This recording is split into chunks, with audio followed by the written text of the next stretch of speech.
देखेंगे आप, श्रेय का मतलब है कल्याण।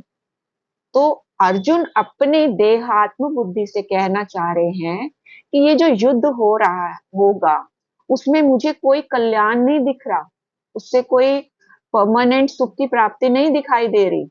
इससे क्या होगा, प्रॉब्लम्स आने वाली है। वो अपने लॉजिक्स दे रहे हैं यहाँ पर, जबकि वो बार बार भूल रहे हैं इस चीज को कि वास्तव में क्या करना है। इस समय जो स्थिति है उसको अर्जुन को भगवान के अकॉर्डिंग जो है वो जैसे उनको आज्ञा दे रहे थे उसके अकॉर्डिंग उनको आगे कार्य करना चाहिए। लेकिन क्योंकि वो शुद्ध भक्त हैं इसलिए उनके मन में करुणा है, इसलिए वो अभी शरीर के आधार पर ये सारे बातें कर रहे हैं। तो क्या बोल रहे हैं कि इस युद्ध में अपने ही स्वजनों का वध करने से ना तो मुझे कोई अच्छाई दिखती है, इसमें क्या अच्छा होगा इनसे लड़ाई करके जिसमें मैं इनको मार दूंगा, और ना मैं उससे किसी प्रकार की विजय, राज्य या सुख की इच्छा रखता हूं।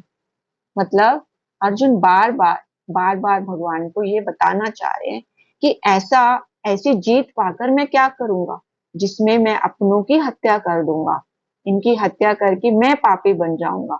मुझे ऐसा राज्य और उस राज्य से जो सुख मिलेगा मुझे वो हरगिज नहीं चाहिए, मैं उसकी इच्छा नहीं करता। तो अब यहाँ पर तात्पर्य में शिला प्रभुपाद क्या कह रहे हैं, शिला प्रभुपाद की जय, कि यह जाने बिना कि मनुष्य का स्वार्थ विष्णु या कृष्ण में है, सारे बद्ध जीव शारीरिक संबंधों के प्रति यह सोचकर आकर्षित होते हैं कि वे ऐसी परिस्थितियों में प्रसन्न रहेंगे।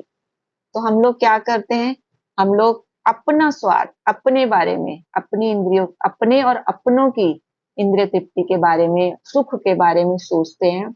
हम भगवान के बारे में, भगवान यहाँ पे दे रहे हैं कि विष्णु या कृष्ण के बारे में नहीं सोचते, केवल अपने बारे में ही सोचते हैं।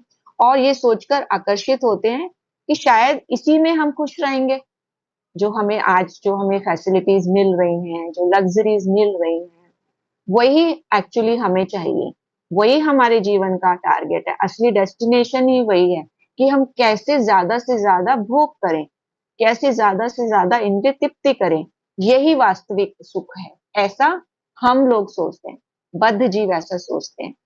ऐसी देहात बुद्धि के कारण वे भौतिक सुख के कारणों को, भौतिक सुख के कारण कौन है, श्री भगवान, क्योंकि उन्हीं के कारण हमें जो भी हमें सुख की आज प्राप्ति हो रही है उन्हीं की मर्सी के कारण, उन्हीं की अहेतु की कृपा के कारण हमें मिल रही है। हम